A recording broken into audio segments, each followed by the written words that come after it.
Previously on Alan Wake. I came to Bright Falls with my wife, Alice. Thank you for coming here with me. I thought maybe you could write here. I don't want to hear it! God damn it, Alice! Now, she's missing. Alice? Alice? I woke up behind the wheel of a crashed car. I'm missing a week. I was attacked by shadowy men straight from a nightmare. The sheriff took me to the lake Alice and I had stayed at, but the cabin had disappeared.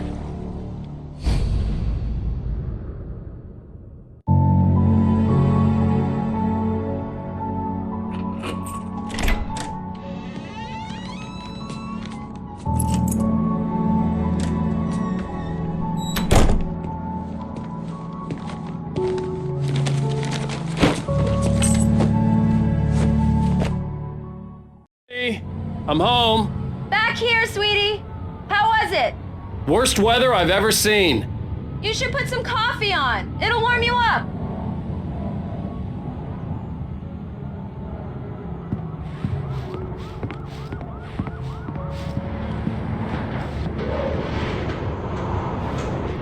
Coffee's on. Great, thanks. I'll need it if I'm gonna finish this by tomorrow.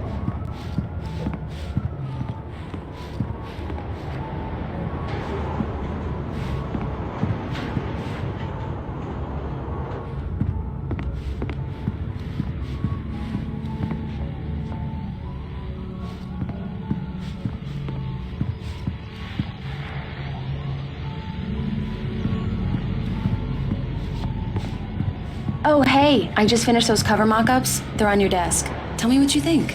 No kidding. I didn't think you'd get them done this quickly. On occasion, I can perform all sorts of miracles, my dear. Oh, really? Well, you seemed to think so last night.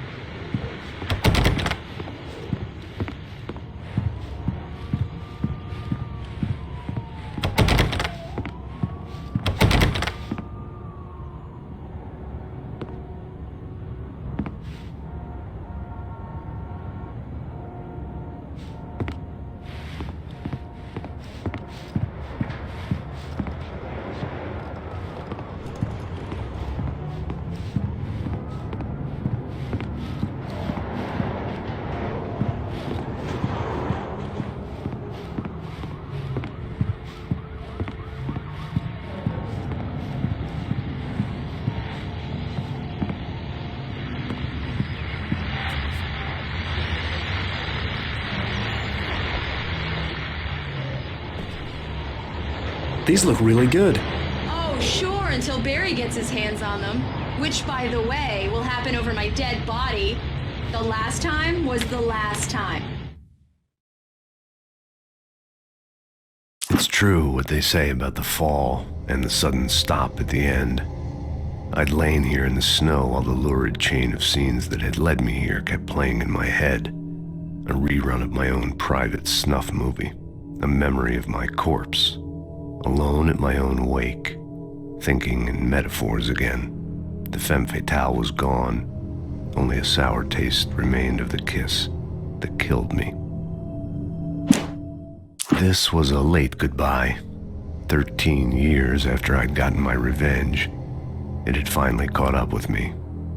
It had been a long time to bear the pain. My blood painted the snow red, a gruesome slushy, dissolved all the scattered painkillers and leisurely dripped down to the sewer, mingling with the bile of the city, becoming one with it. I can see them now, my wife and my baby.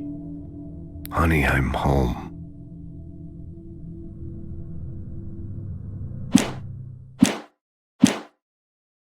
Oh, and speaking of Barry, he called. Alan, please check the fuse box. I'm right here. I'm on it, honey. Please hurry. I'm right here, baby. I'm fine. Just get the lights back on, now, please.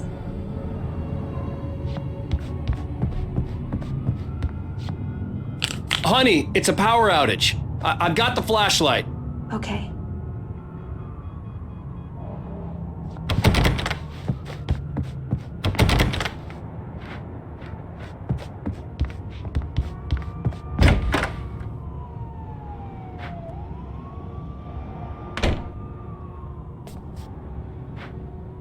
I'll be right there. Come on, deep breaths, okay?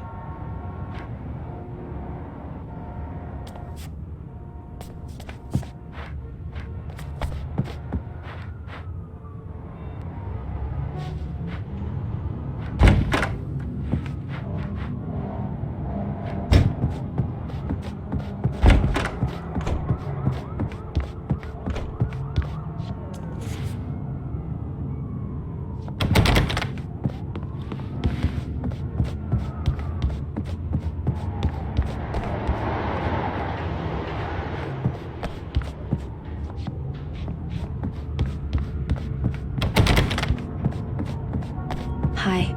You okay? I'm sorry. It just really spooked me. Don't worry. We'll just break out the candles. I know it's stupid, but it's just... especially when I'm not prepared for it, you know? It gets to me. I love you. Tell me a story, writer. Okay. I used to have these nightmares when I was a kid. The dark really spooked me, too. When it got really bad, my mom gave me this old light switch. She called it the clicker. The clicker, huh? Yeah.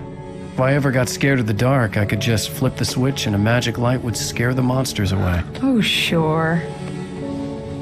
Here it is. Alan. Maybe it'll help you, too. Yeah, nice story, writer boy. You made that up right now, didn't you? No. Seriously. I love you, even if you are a liar. Thanks for this.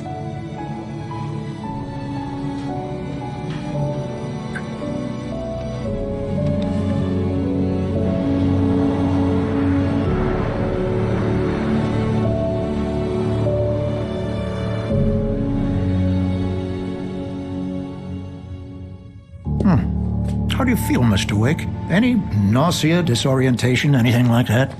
Mr. Wake, how are you feeling? I'm okay. My head's fine. I had to lie about my headache and memory loss. He'd send me to a hospital for tests. I couldn't leave without Alice. Very well. I don't think you have a concussion, but you've obviously been through quite a shock. You should take it easy for a couple of days. Thanks. Well then, Mr. Wake, we're done here. If the pain gets any worse or you experience any other symptoms, you should come see me. I'll let you get on with it then. Sarah, Sheriff Breaker, is waiting for you. She's very good at her job. I'm sure she can locate your wife in no time. Doc Nelson was the image of a small-town doctor. Sheriff Breaker had called him to the station to take a look at the cut in my head.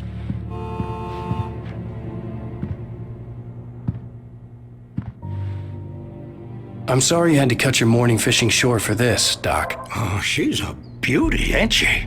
Not the biggest I ever caught, if you can believe that coming from an old fisherman like me, but she's right up there. Now, she's a largemouth bass, which is what you're after if you prefer a lure.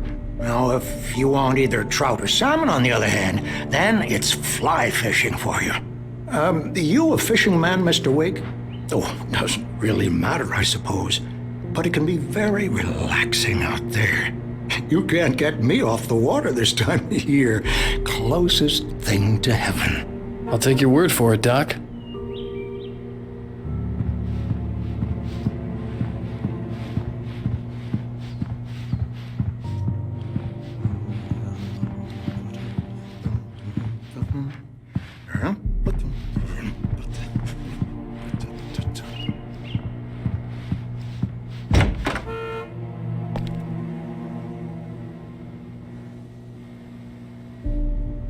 Thank you for testing the lights, Miss Weaver. Everything seems to be fine. I don't have the luxury of being complacent, Deputy Grant. The bulbs will need changing soon. You can't change them in the dark. I'll be sure to take care of it, Miss Weaver. Have a nice day now. Very good. I'll come back later on to remind you, just in case.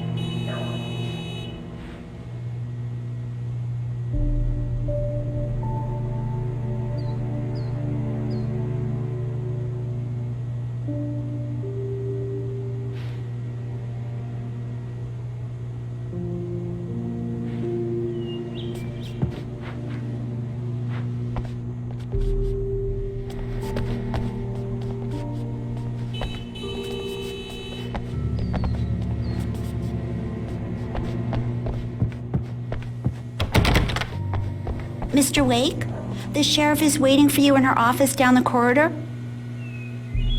That was Cynthia Weaver. I guess you can call her the town eccentric. She used to be the editor of the local newspaper, but she's focused on, other things these days. She'd fit right in where I come from. As you can see, she's a little obsessed with maintaining the light bulbs of the whole town, refuses to step on shadows, things like that. Back in her day, she wrote about all sorts of weird things in the paper. Bright Falls has a colorful history. Of course, what small town hasn't?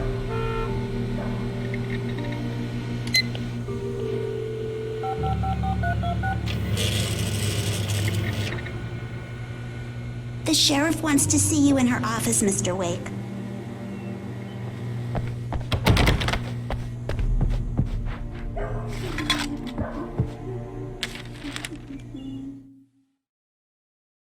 Alice looked through the viewfinder, lining up the shot.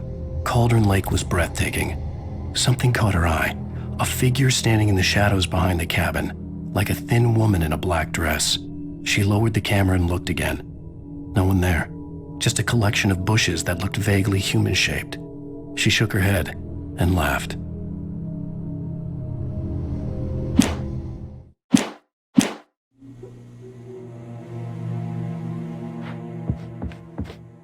Yeah, it's Mulligan here.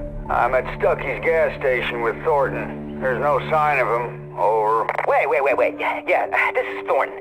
Look, we've located the parade float. It's here. That's some good news, right? Stucky was supposed to be driving it at the rehearsals today. Over. Oh, give me that. Mulligan here. Looks like someone really thrashed the garage. Over. Okay, roger that, guys. Keep looking for Stucky. Jane's out.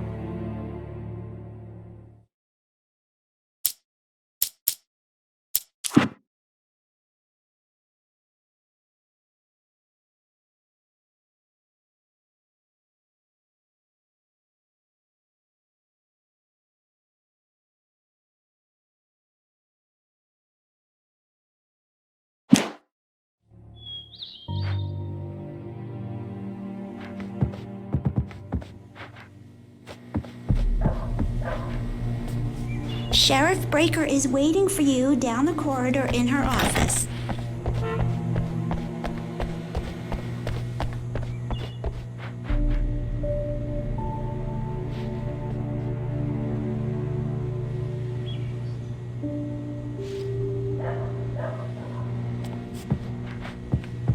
Come in, Mr. Wake. Your phone's on the desk. The battery was dead. It's charged now. Have you started looking for my wife yet? My men are already on it. Now, can you tell me what happened? I'm not sure. I can't remember. We were arguing. I walked out of the cabin.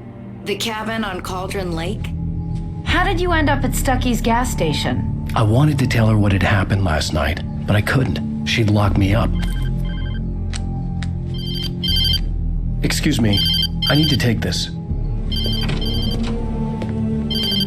Hello? Alan, please help me. Alice? Stop talking to the law. You'll do exactly what I say if you ever want to see your wife again. Who is this? Go to the back lot. There's a hole in the fence on the left. Look inside the junker. I left a little something there to convince you we're all on the same page here. After you ditch the cops, you're gonna meet me in Elderwood National Park. There's a spot called Lover's Peak. Midnight. Don't do nothing stupid, pal. We're watching you. I need some fresh air. Can I go out? In the back, maybe? Of course, Mr. Wake. I understand. You can get there through the cells. Deputy Grant can show you the way. I'm sorry. All of this, it's just a lot to take in. Take your time, Mr. Wake. I understand. Can I ask you what the call was about, Mr. Wake? It's personal. Well, we are looking for your wife, and I'm going to need your cooperation if I'm going to help you. I need a moment, after I get some fresh air. Okay. You can find me here. We'll talk when you feel up to it.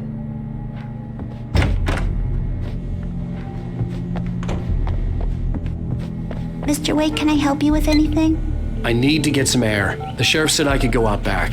Of course, Mr. Wake. You can get there through the cell corridor. Just don't mind Walter in there. He's one of our regulars. I thought he quit drinking for good. Oh, no such luck. He went on a bender and beat Danny pretty badly. He started shouting like that the moment he woke up.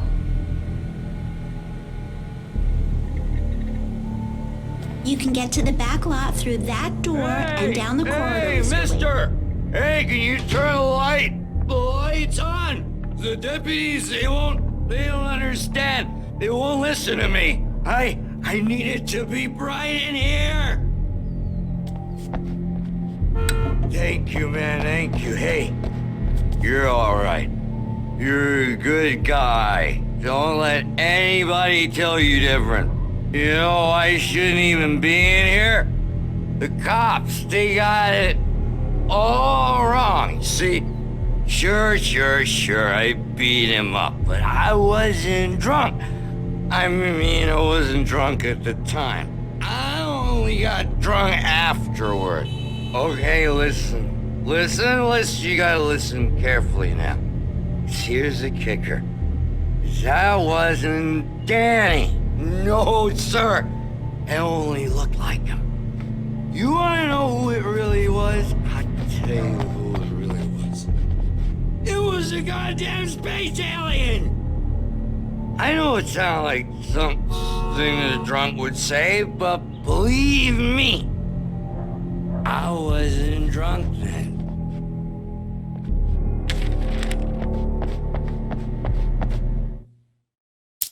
In spite of its human mask, to describe the dark presence as intelligent would have implied human qualities on something decidedly inhuman.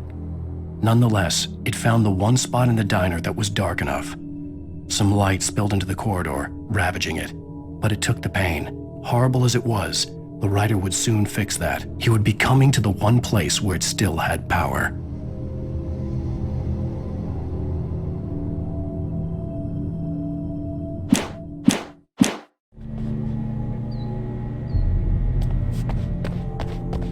The early morning light hurt my eyes and made my head ache.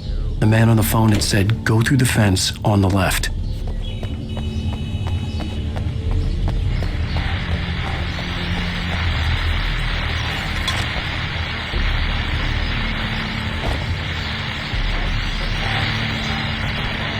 Well, folks, it's been another long night, and it's about time for me to sign off for a while. God knows I need my beauty sleep. Just one more item before I go. It's been a busy night for the Sheriff's Department. We've had a few broken windows, even a report of shots fired on Main Street. Deputies Mulligan and Thornton had to deal with two intoxicated young men who were celebrating the completion of their Deer Fest float. Now, folks, we get this every year. I know it's exciting, the big day's almost here, but let's save it for the party and leave the gunplay for the shooting competition, huh? There's no point in getting all worked up yet.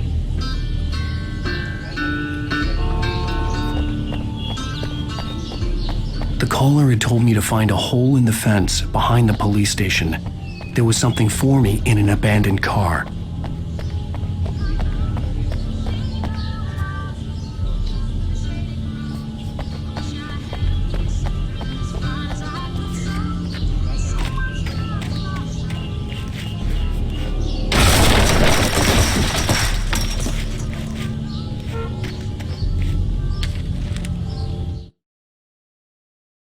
The kidnapper fired his gun one last time, and the shadow vanished into the darkness it had come from. See? Nothing to it, Wake. The thought of Alice in his hands was revolting.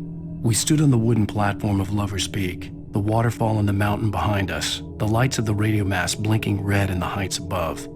I fought with the urge to take a swing, force myself to speak. Let's cut the act now. Where's my wife?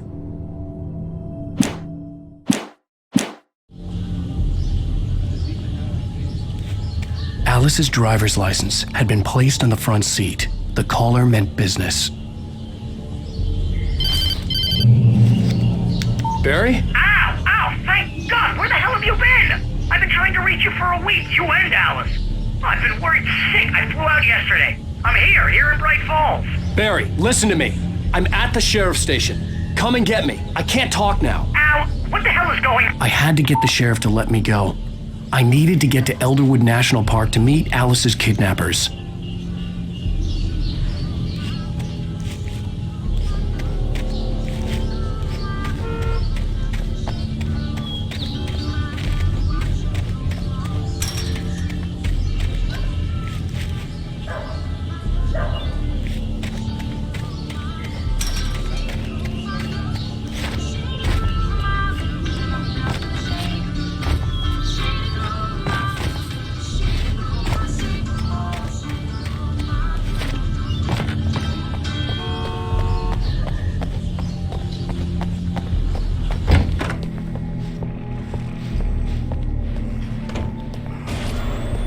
A writer is a light that reveals the world of his story from darkness, shapes it from nothingness.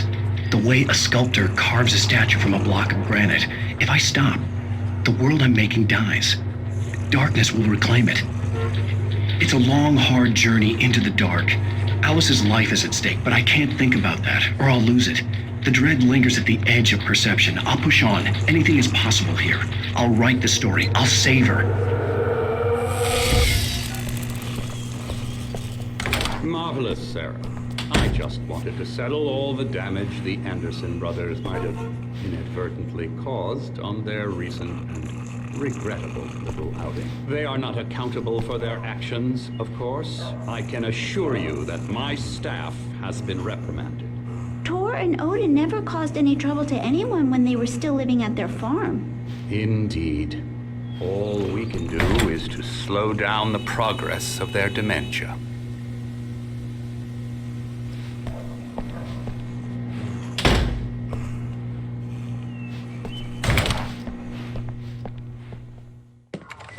Are you feeling any better, Mr. Wake? I'd like to leave. Am I free to go? Well, we still need to talk about... Am I under arrest? No, of course not. But I need to know where you'll be staying so I can get in touch with you. I'd avoid the motel. The Majestic is known for its roaches. The cabins at Elderwood are pretty nice, though. That sounds perfect. I'm Dr. Emil Hartman. I'd like to invite you to stay at Cauldron Lake Lodge. Did you talk to my wife? I had the pleasure of discussing your situation with her on several occasions. Did you set something up with her? I invited her here. My clinic is a place where... Oh, hey! Oh, my! Take it easy. Hey, nobody move! Get your hands off of my client! Who are you? I'm Barry Wheeler, his agent. If you have business with Mr. Wake, you talk to me.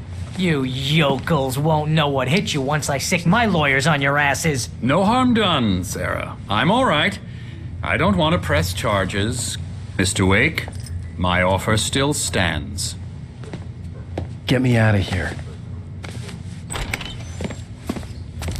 What the hell was that about, Al? We don't need a replay of that thing with the paparazzi. I thought they were gonna lock you up. I had to talk to someone. I told Barry everything. He thought I was certifiable, but when he heard about the manuscript, I had him. The fact that I'd written something, even if I couldn't remember it, was enough for him. He smelled money. And he believed that Alice had been kidnapped. Anything beyond that was another story.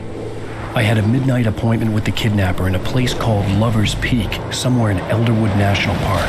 The plan was to rent a cabin. I don't like it, Al. I don't like any of it. It's not good. In fact, it's the absolute opposite of good. Mr. Wake! Barry, you found him. Hi, Rose. Oh, wow. I was just thinking about you, too. Great. I was just bringing Rusty some coffee. He's on the balcony, looking after Max. Poor thing. I really need to go. Great to see you again, Mr. Wake. Later! Who's Max? What an airhead. Jeez, Mr. Takes a swing at everybody. This is not her fault. She's a very nice girl and, more importantly, a fan. She even has a fan site dedicated to you.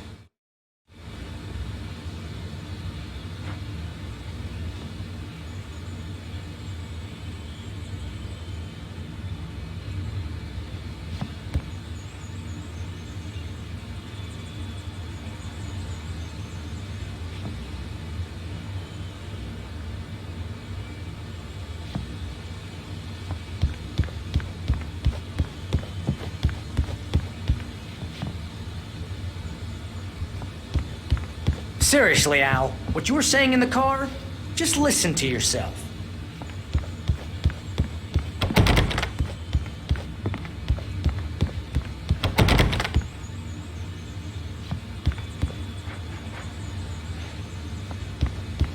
What, you shot a guy and his body just disappeared? When was the last time you slept? What, are you high? Have you been drinking? No!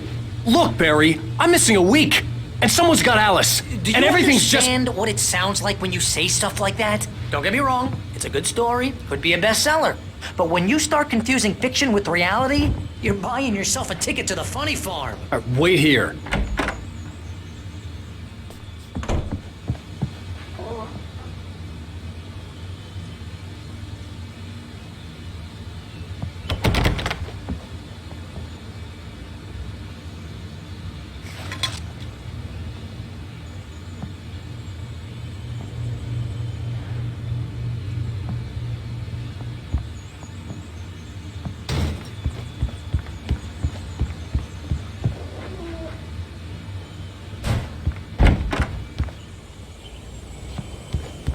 Easy there, boy. I'm almost done. Hey, Rusty, right? You rent cabins. Oh, Mr. Wake. I'd shake your hand, but mine are kind of full here. Actually, I'm sorry about this. Would you mind grabbing the registration form from the desk? It's just across from Bucktooth Charlie. Okay, sure. What happened? Crazy poachers. Max here got his foot caught in a trap. They're illegal to use here. Hell, you're not supposed to hunt within the park at all. But that doesn't stop some lowlifes. Well, at least Max is gonna be okay. He got lucky. Max is still groggy from the shot I gave him, and I'd rather not leave him alone just yet. The form's on the desk across from the mammoth skeleton. Seriously, Al, you can't just go and meet a kidnapper. Those situations always end up in disaster. You gotta talk to the cops. She's my wife, and it's my call. Can we talk about this later? No, this whole thing... Listen, you hit your head. I mean, geez, Al, come on. You gotta understand how crazy all this sounds. If you're trying to pull a joke on me, freak me out, it's working. Ha ha, let's have a laugh on Barry. Well, you had me going there real funny, Al. You can quit it now.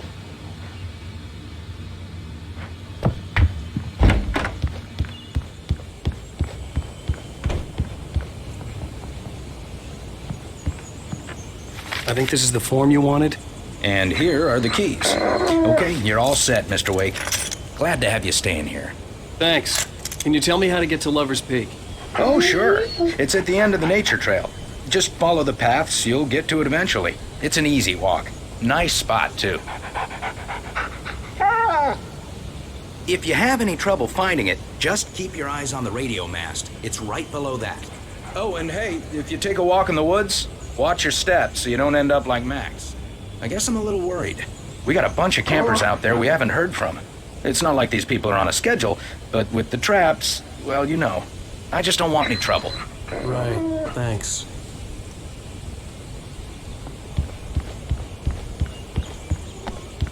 Look, Al, you're asking me to believe that you shot a dude who went poof into thin air, a guy who was bulletproof until you pointed a flashlight at him. You hear that from people who end up spending time in padded rooms, strapped to their...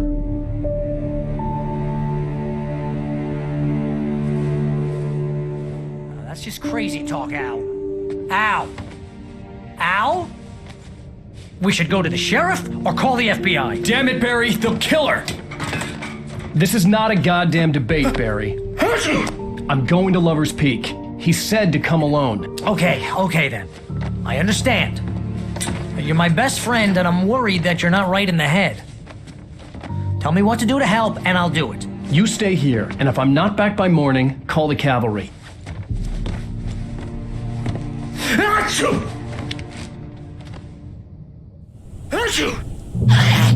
Just be careful with the natives, Al. These yokels are dangerous. Everybody hates a tourist, or it'll be deliverance all over again. Achoo! Bless you.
wait here, Al. I'll hold down the fort. I'll be with you in spirit every step of the way, Al. Watching the door now.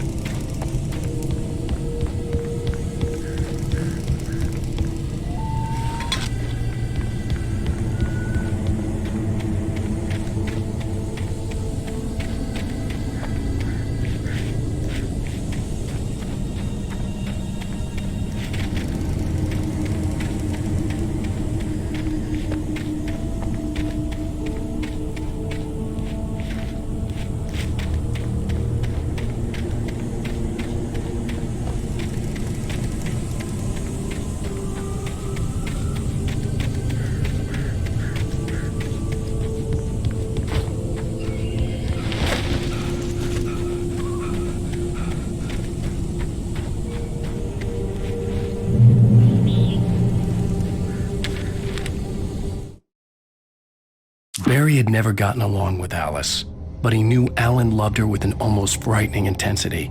And now something had happened to Alice. And here was Al armed with a gun and saying things people got put in padded cells for. It was as if his friend had experienced a massive psychotic episode and was now totally disconnected from reality. It scared the shit out of Barry.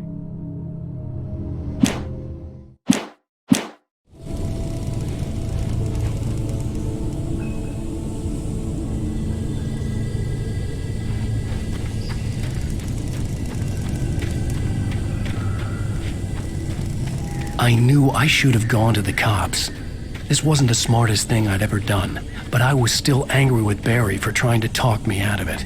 These people had called me right in the sheriff's station. The cops wouldn't scare them, and they had Alice.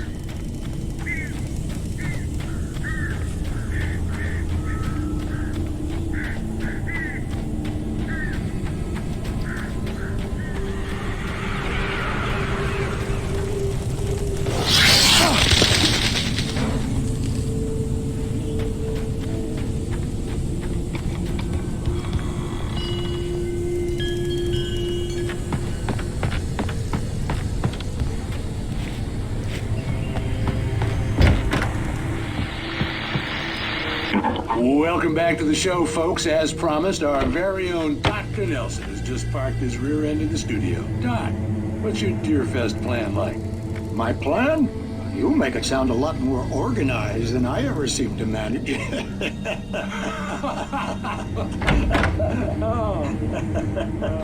No plan, really. Just taking the atmosphere. I'm getting a little too rickety to do much more than that, you know. Oh, tell me about it. No sack race for us older gentlemen, huh? Yes, exactly, Pat. But I'm going to check out the parade, of course. And I'll be one of the pie contest judges, too. Well, that takes a different kind of constitution. Oh, yeah. It's my kind of exercise. Now, Doc, seriously, you're in pretty good shape, though. You're the outdoors type. I know for a fact you're an avid fisherman. That's right. Matter of fact, just caught a heck of a largemouth bass early this morning. But you're not taking part in the fishing contest? No, not this year. See, Pat, I'm just not that competitive anymore. Now I just like to take my time and enjoy the peace of it. It's no fun if I need to worry about what I'm catching, you know? Well, considering your track record, the participants are probably pretty happy you feel that way. Well, Pat, that's kind of you to say.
Crime and punishment. The cancer and cure of civilization. But some crimes are impossible to punish, especially in Night Springs. Tonight's episode, The Man in the Mirror.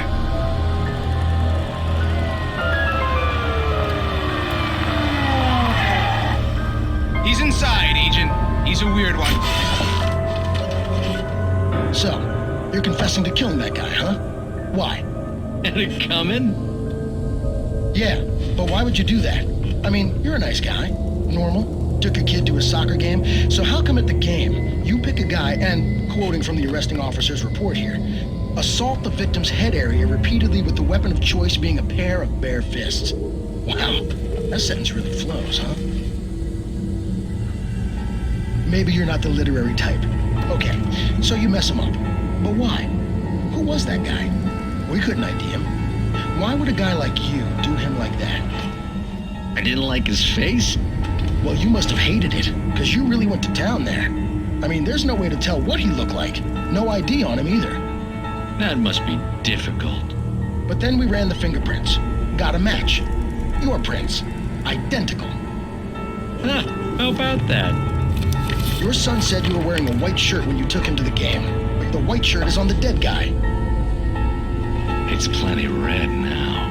You won't get away with this. Do you really think that's in any way relevant to me? I had plenty of time to talk to my boy before the cops arrived, you know? He won't stop screaming, am I right? You think he's ever gonna be okay? I left my mark. Believe me. You bastard. What? You gonna shoot me? What's the point? I'm going to prison. You got me. I don't understand any of this. And you never will. Don't worry. Maybe you'll see me again, Agent. Maybe in the mirror.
The air in the visitor center was heavy with an awful smell, as if some rotten drowned thing had crawled up from its grave. Rusty kept coughing blood.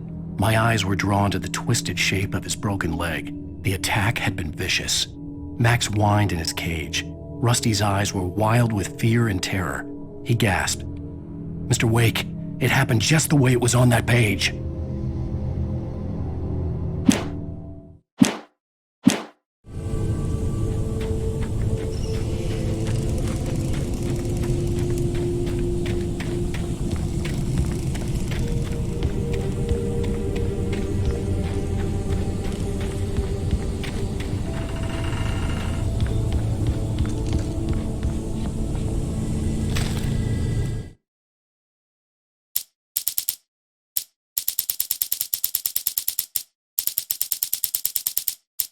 Rose knew that Rusty was in love with her, and she liked him too.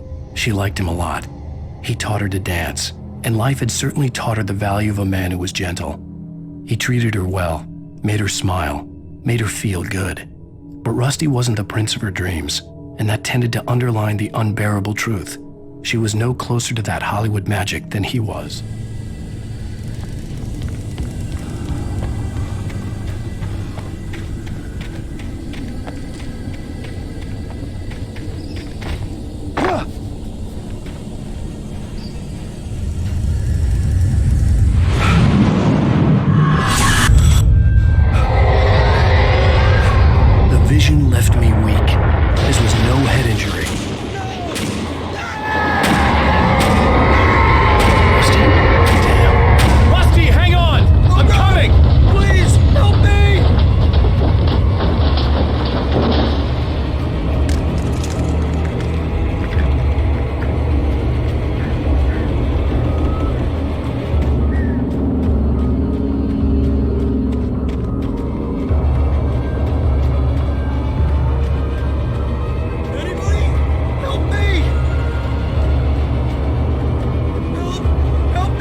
Rusty's office was locked.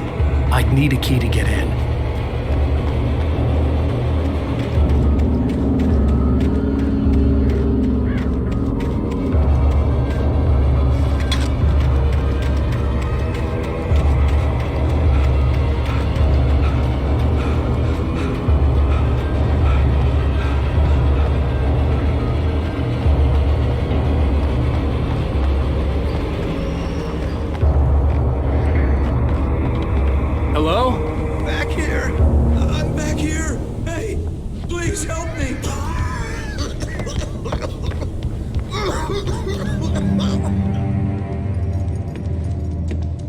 Mr. Wake?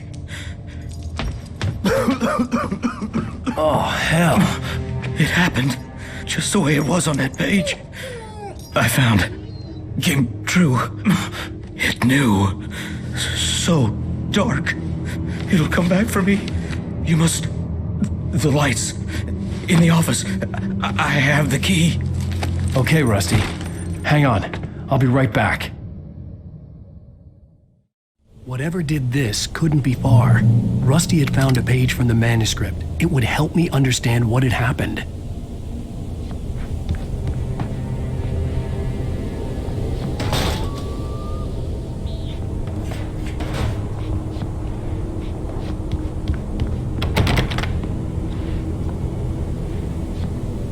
Shh. Good boy.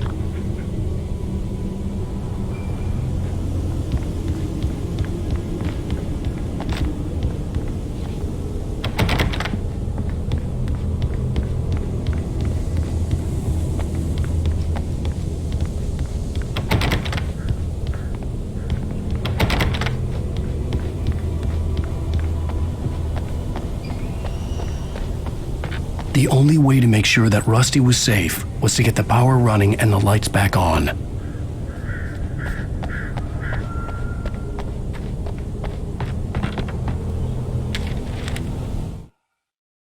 The visitor center was sturdy, but the impact turned the front of the building into splinters. Rusty was thrown across the lobby like a rag doll and hit the far wall hard. It didn't hurt until he tried to move and saw his leg bend the wrong way, felt the broken ribs stabbing him on the inside. Rusty howled in pain and fear, suddenly afraid to die alone.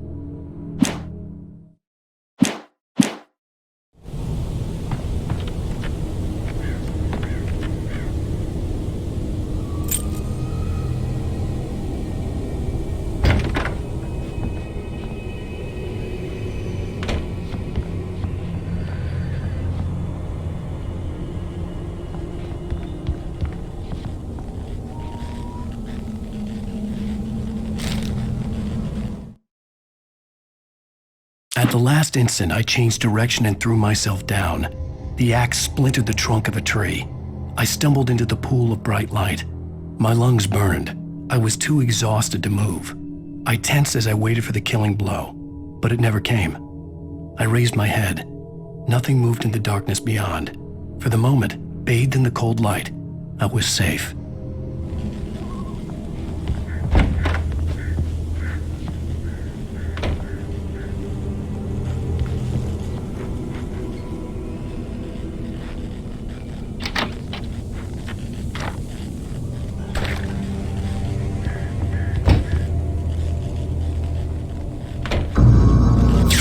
Too late.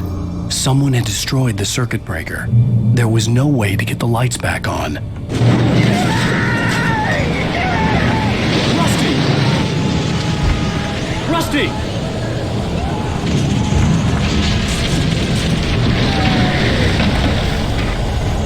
The ground was covered with oily patches that looked like liquid darkness. I just need hunting licenses.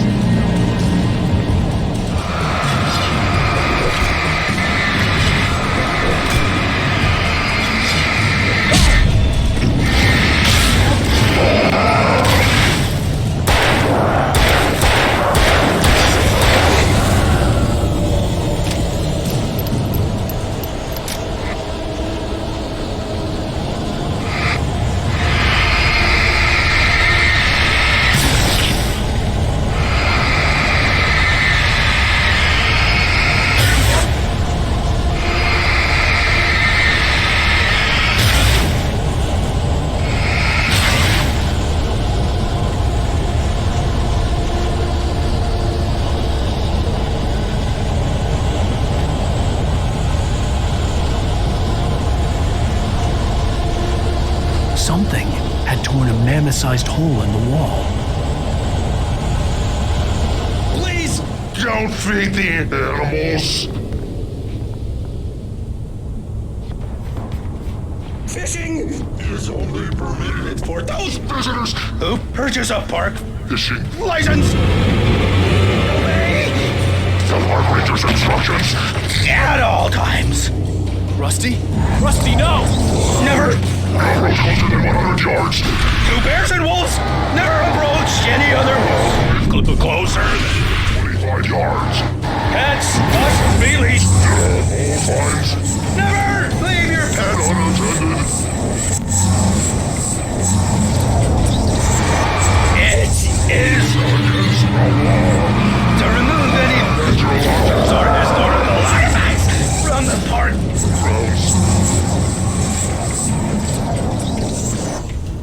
This includes even rocks. You may. Or even simple berries.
Forget about it, Barry. It's just me going crazy. Oh, jeez. Oh, jeez. You're not crazy. I wish you were crazy, but you're not crazy. Al, be careful. Stay in the cabin. Don't open the door for anyone. I mean it.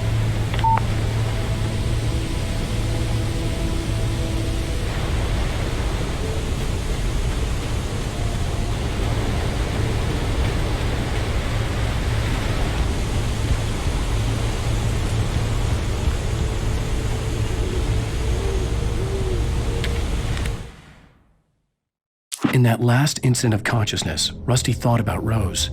He was older than she was. Rose was barely out of her teens, but she made him feel young and forget what a train wreck his long-dead marriage had been. He still wore the ring. He'd been waiting for her to tell him to take it off. Now she never would.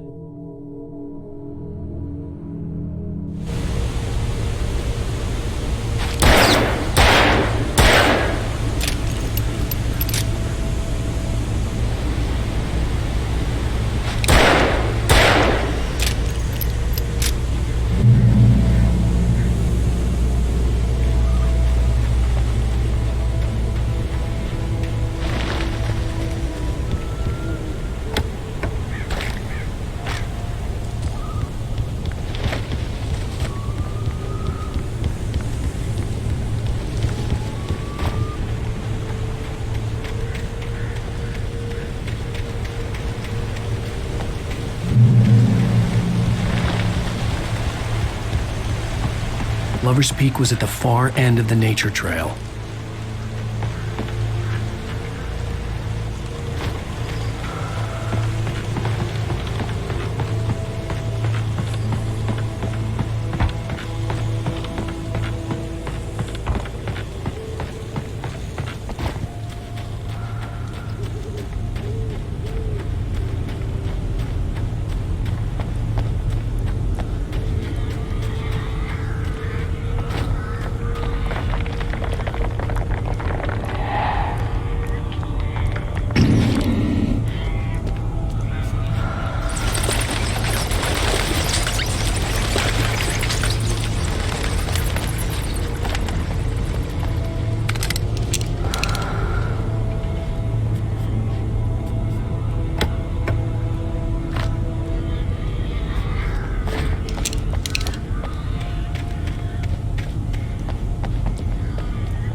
Nobody in Bright Falls seemed to know where Al was, but Rose, the waitress at the diner, had seen him.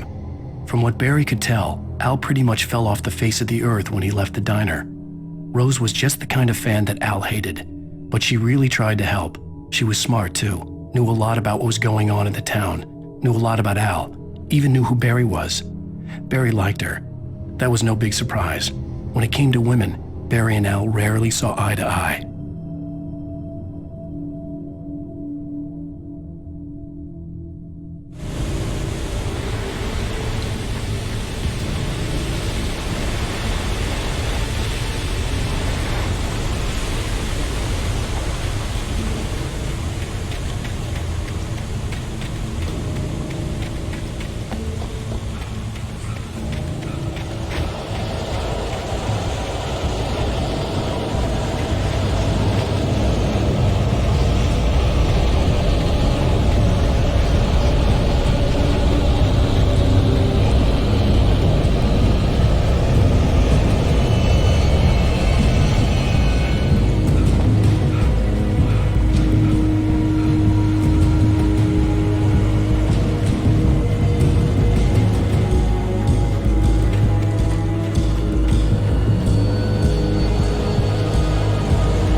turned the corner, afraid of what the flashlight's beam might reveal.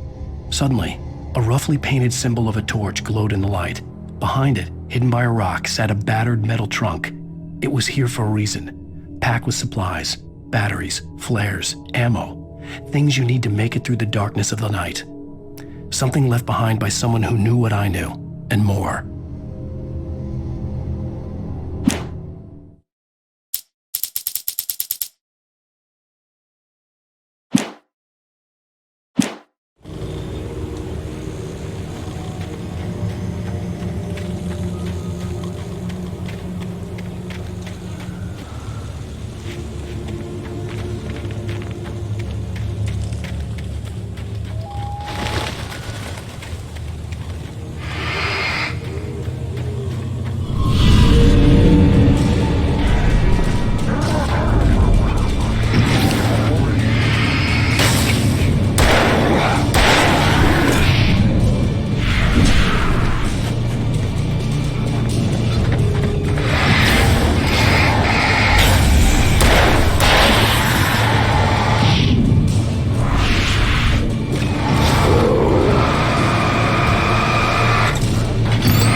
Agent Nightingale didn't want to be in Bright Falls. These little communities revolted him, and he didn't like the trees or the coffee. He now knew that impossible horrors lurked behind the storefronts and smiles. He desperately wanted to turn the car around and just drive until he passed out or ran out of road and booze. But he had a job to do. He had a rider to catch, at any cost.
We gotta get moving. More of them coming.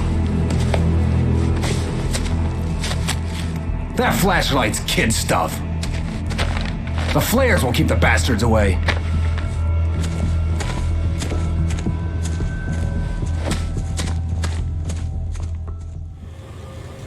You can see them too? Hell, of course I see them. Come on, we gotta move. Why? Because that's the way the story goes. Yeah, but... Let's move! I lost my gun back there. Oh, I've got a gun. Just keep that light steady on him. It took a moment, but then I recognized him. He'd been on the ferry when I first arrived here with Alice. He knew my name. We were headed in the direction of Lover's Peak. There was no way this was a coincidence. He was the kidnapper. Come on, Wake. You better keep up. You set him up, and I'll knock him down, Wake.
Lover's Peak. Right up these stairs, Wake. Use the flares from the emergency box to hold them off while I get these boards off. Give me the gun. Yeah, no can do, Wake. Are you kidding? Give me the gun! No time for back. Hold them off, damn it.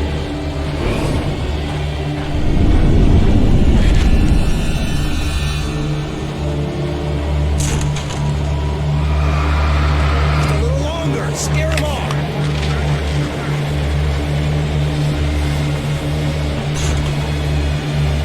Get some light on those bastards. That'll keep them off us.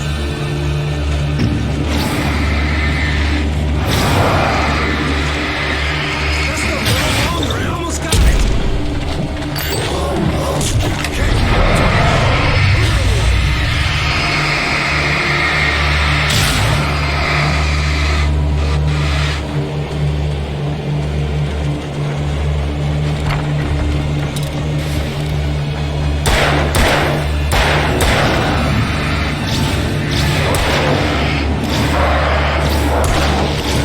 Oh, you feeling better now, Wade? That's right.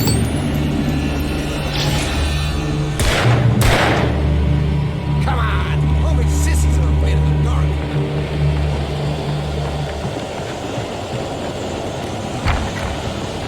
Better get ready. They'll be on us soon.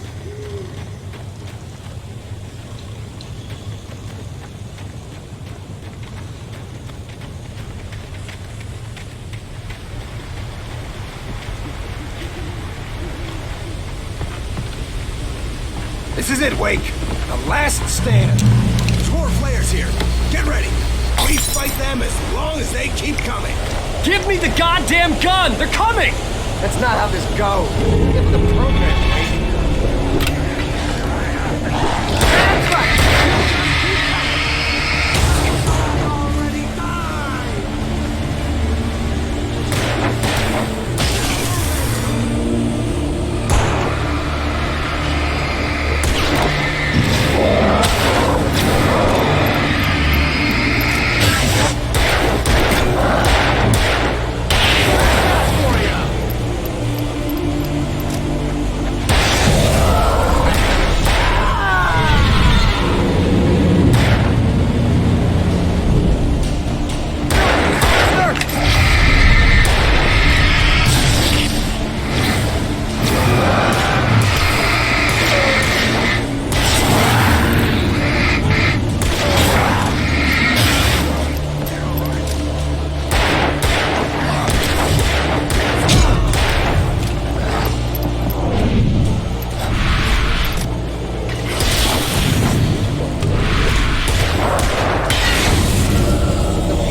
Let's cut the act now. Where's my wife? I knew you were going to say that. I read it all before. You're a hell of a writer. Congratulations. You're going to bring about something glorious and terrible once we get you some proper editorial control. What the hell are you talking about? Where's Alice? I want the entire manuscript, or she's gonna suffer bad. You touch her mouth.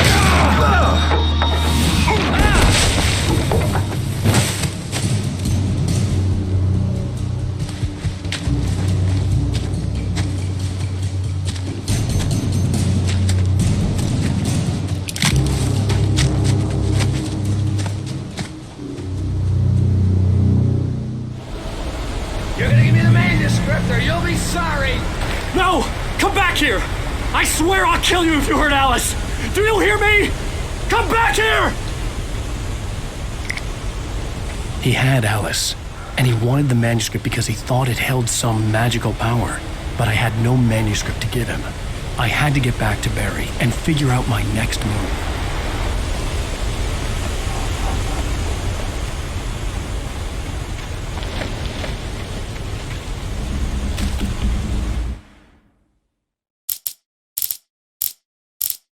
On more than one occasion, Alice had tried to explain to me how it felt to be afraid of the dark.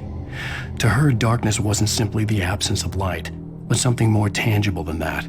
It was something you could touch and feel. Worse than that, it was something with a mind of its own, something malicious and malign. For her, things changed when they were wrapped in darkness. They turned into something else, something foreign, and nothing was safe or innocent anymore.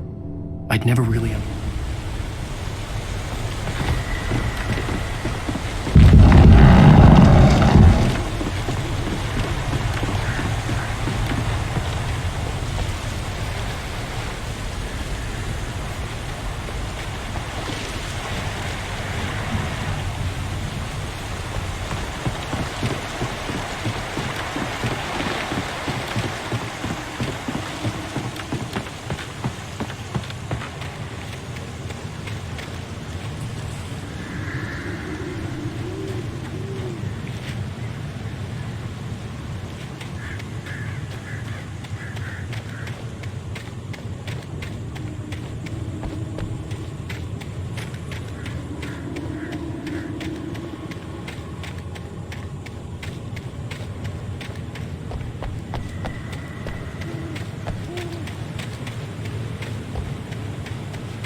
Sarah didn't care about the legal threats Wake's agent had made.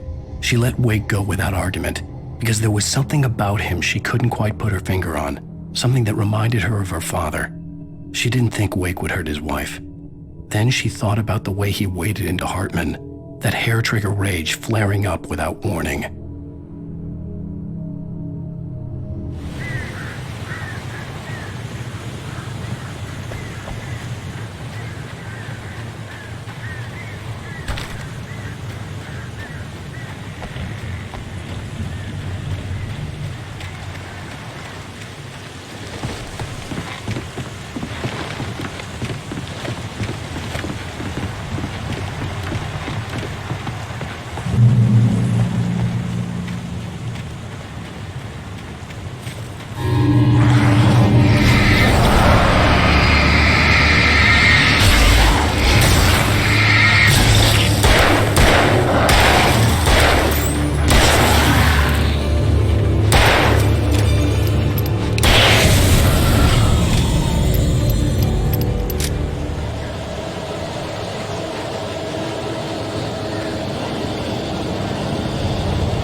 The night had been one desperate situation after another.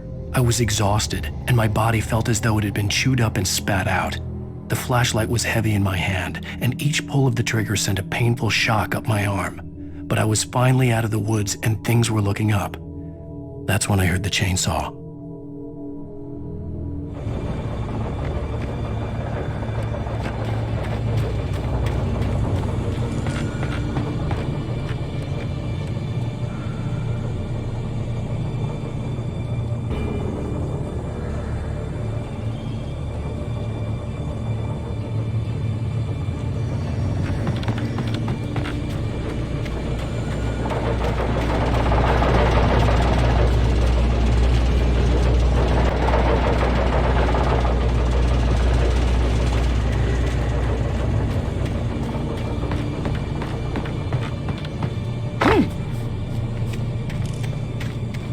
I had heard the plane fall.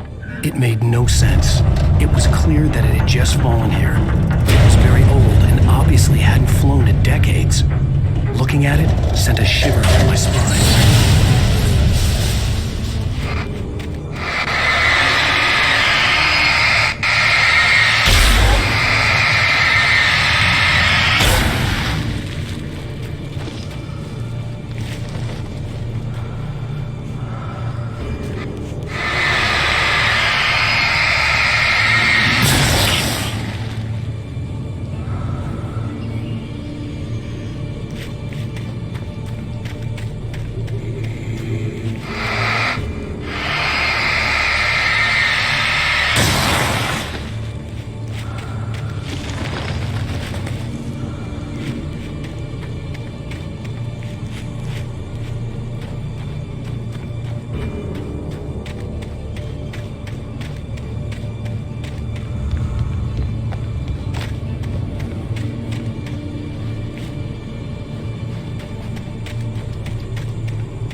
The logging site was a mess.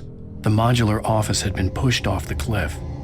Deputy Thornton climbed up from the wreckage excited, breathing hard from the exertion. Nobody there. It's weird. Don't you think that's weird? Bored, Mulligan let out a mighty snort. Hell, it's always weird, Thornton. Just a question of sorting out what kind of weird it is this time around.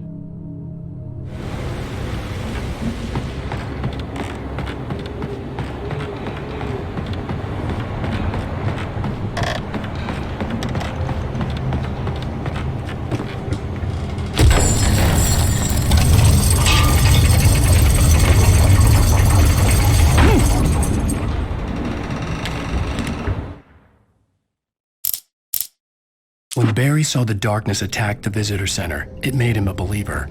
The men Al said he'd shot, they hadn't been just locals on crank. Somehow the world had changed, like the channel had been switched without warning. You think you're watching a sitcom, and you're really watching a horror show. When the birds started attacking,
Beware of Widowmakers!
is a hazardous occupation.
Stay out of sight. I'm on my way. Don't open the door. What am I, crazy? Stay hidden. I'll be there soon. Just make sure you keep the lights on.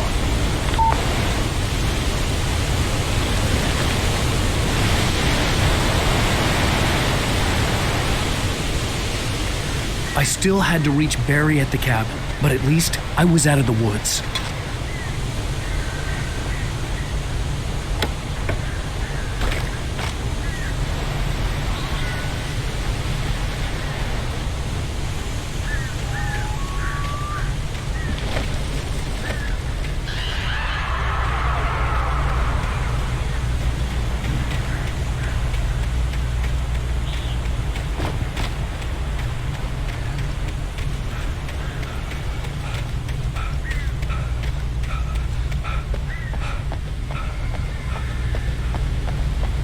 To get the car from the locked garage. It would get me back to Barry faster, and the headlights were a welcome bonus.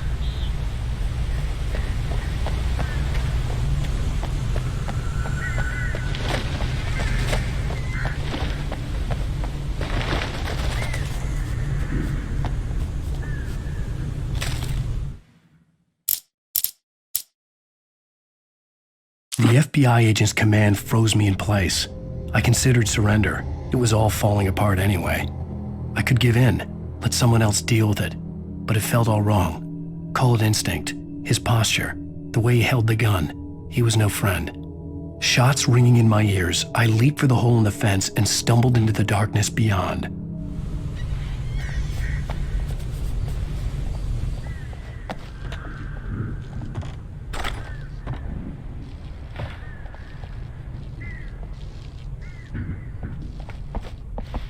I had to find the key to the garage.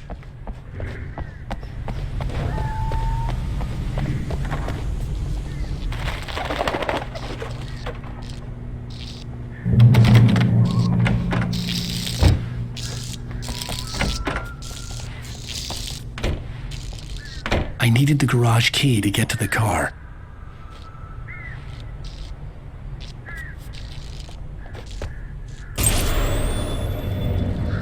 A story is not a machine that does what you tell it. A story is a beast with a life of its own. You can create it, shape it, but as the story grows, it starts wanting things of its own. Change one thing and you set off a chain reaction of events that spreads through the whole thing. The characters have to be true to themselves. The events need to follow a logic that fits the story. A single flaw and the magic is gone. The story dies. Alice dies.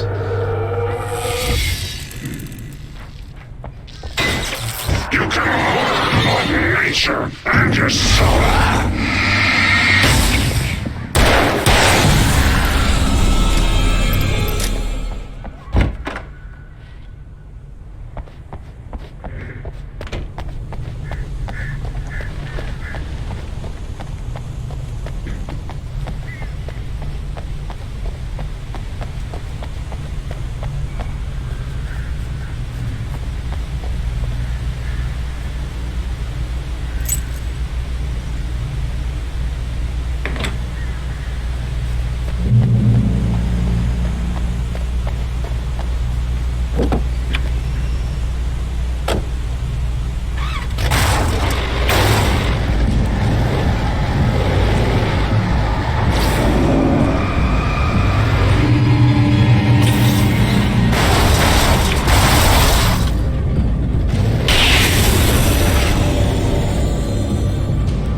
The flare gun was probably the best weapon I could imagine against the dark things I was facing.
It was the kidnapper.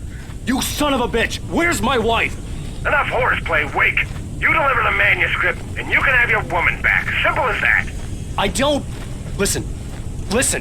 I'm gonna need time to finish it. I still need to write the ending. I need a week. It's not done? I need a week. 2 days. The old Bright Falls coal mine is nearby. You can find it easy, city boy.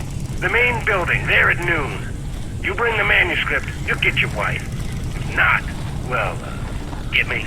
Yes, I get you.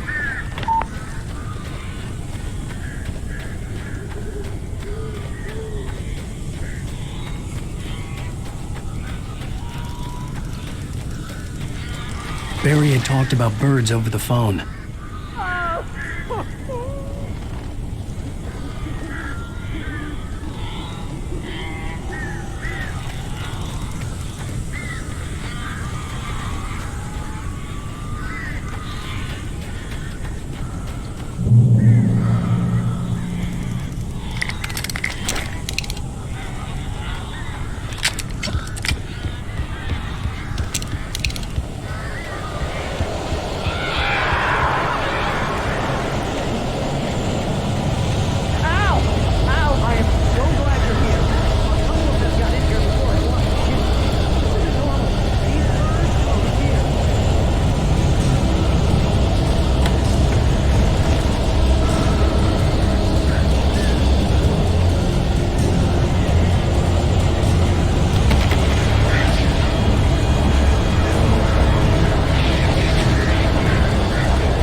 Hey, Al.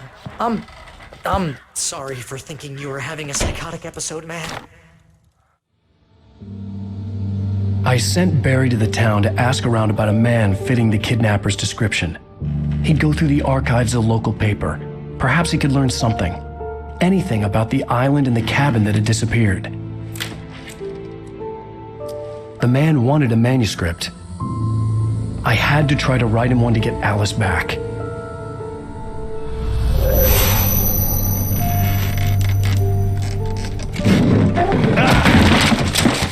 For me, the supernatural had always been nothing but a metaphor for the human psyche, a tool to use in writing fiction. Now, it was happening for real, and I couldn't put a single word on paper.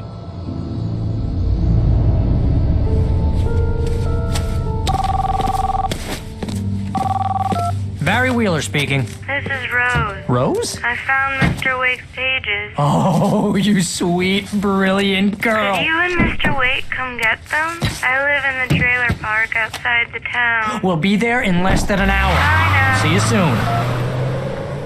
Have a great day. Hope you come back soon.